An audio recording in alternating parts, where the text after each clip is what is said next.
Hey Commanders, Action here and welcome to the second episode of Beginner Academy. If you don't know a single thing about how to play the game, this series is exactly made for you. In this video I'll teach you how to explore the galaxy, expand your empire and develop your first colonies efficiently. First, if you haven't watched our last class, I heavily recommend you do, since having a stable economy is very important to maintain your expansion, especially when you're new to the game. Let's start off with how to explore the universe, because first you need to find other planets before you can colonize them. In order to expand your empire, you must first survey a system and create a starbase outpost there. For that to happen, select your science ship and right-click in the system, then click Survey. After the system is surveyed, you will receive a notification and several deposits will appear depending on what your scientists discover there. Anomalies can also appear, but in the early game I recommend you leave them be for now. They take a lot of time to research and will slow down your expansion significantly, and you can always research them later once you don't have any room to expand. One important tip is that you can kill many tasks by holding Shift. So if you want to survey many systems in an order,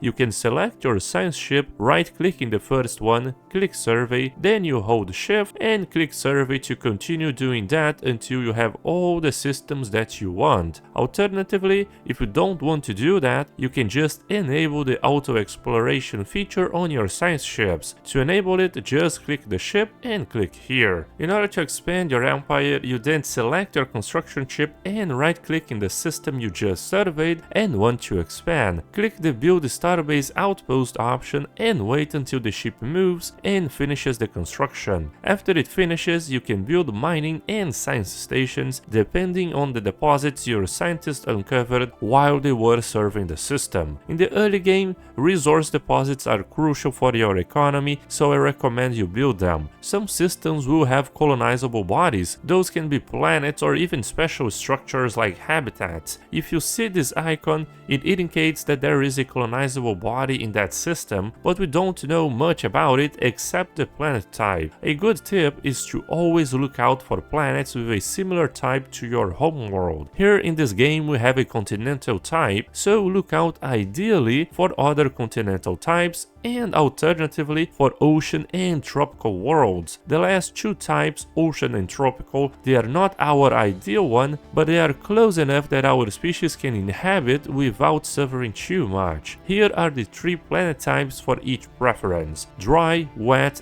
and cold habitability. You will always have 80% habitability towards your ideal type and plus 60% towards the other two types, with a much lower habitability towards planets of other preferences. After you survey any colonizable body, it will show you the habitability. As a rule of thumb, prioritize the green ones, then yellow, and completely avoid the red ones, as your species will suffer tremendously living there. In order to colonize anything, you need a colony ship, of course, so click on your starbase shipyard located in this right menu. If the menu is closed, you can just select the three lines and it will open again. Click on the starbase, then click on the shipyard tab located here. Then we click in the colony ship. Select the species that you want to colonize with. Most cases it's gonna be our main kind. If you have multiple species, all of them will appear here. It will begin construction the ship, and once it finishes,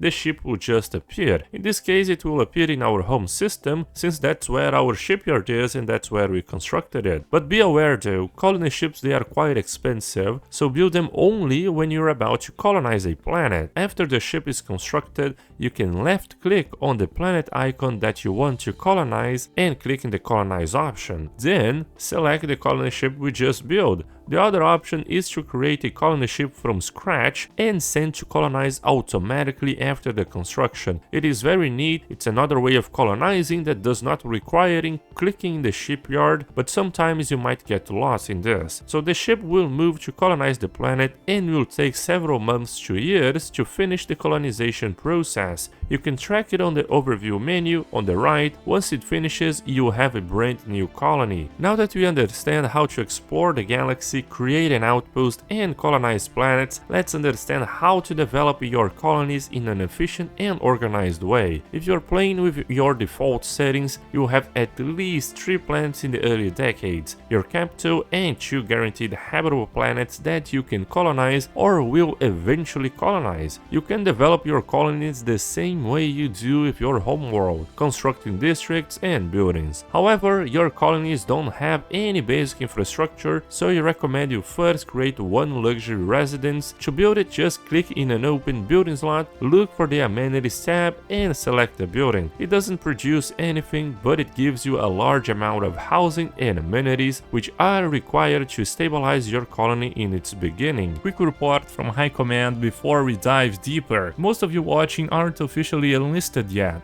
If this run gives you ideas for your own games, subscribe and join our Navy. After the luxury residence is completed, we can start creating jobs. In the early game, I recommend that your first colony focus on basic resource production, so energy, minerals, and food. The rationale is that your capital is your most efficient world and you want to have your vast production there. Basic resources are what they are named, they are basic, so you don't need to produce them in your capital, leaving room for the more complex jobs there. You start with the resource that you lack in your first colony, and if you have a surplus of everything already, create mining districts. Minerals are always required for your new colonies, and as a rule of thumb, have a production of plus 40 minerals for every colony that you have. In our case, we have 2 colonies, the other one is our capital, so a production of plus 80 would be enough to constantly develop our worlds. Regarding food, as our resource tutorial taught, keep it just enough so you can construct more colony ships. Around plus 10 or 20 per month will be enough. Energy gets the same treatment. You don't want to overproduce it, but you want to have a positive income at least. With our first colony focused on basic resources, we can set a different focus for our second one. This colony will function as a secondary capital, a world to produce more advanced resources. I recommend you focus on either alloys or unity in the beginning. Alloys if you want to increase your navy, and unity if you want to become stronger in the long run. To get more alloys, select an empty building slot and construct an alloy foundry. For unity, do the same, but construct either administrative offices or temples if you are a spiritualist. Alloys will cost you minerals and unity will cost you consumer goods. Therefore, keep an eye on the production to not bankrupt your economy. In order to increase mineral output, build mining districts on your first colony. In order to increase consumer goods, build city districts in your capital. Now that we have the basic understanding of what to build in our colonies, let's take it to the next level and develop them a little bit further. Colonies don't have a good pop growth and will take a lot of time before they fill in their jobs. If you want to speed this process, you can select the colony, go to the economy tab and click resettle. Then you resettle as many pops as you'd like from your capital world. Every resettlement has a cost and will transport pops from one planet to the other. Therefore, I recommend you resettle just the amount of pops you need to occupy all the jobs in your colonies. Here in our first colony, we have 600 available jobs, 200 for each basic production district. On our capital, we have 2,700 civilians. In other words, unemployed pops. We can safely resettle 600 civilians and create even more districts in our first colony to continue the development. In our second colony, we have also 600 available jobs, 200 for each administrative office building. On our capital, we have 2,100 civilians left, so let's resettle another 600. Now we have both colonies with 800 pops and with room to expand. We can continue to develop our colonies in this way, create more jobs, resettle, create more jobs, until all the civilians from our capital world have been resettled and are now working, producing resources for our mighty empire. When all civilians are gone,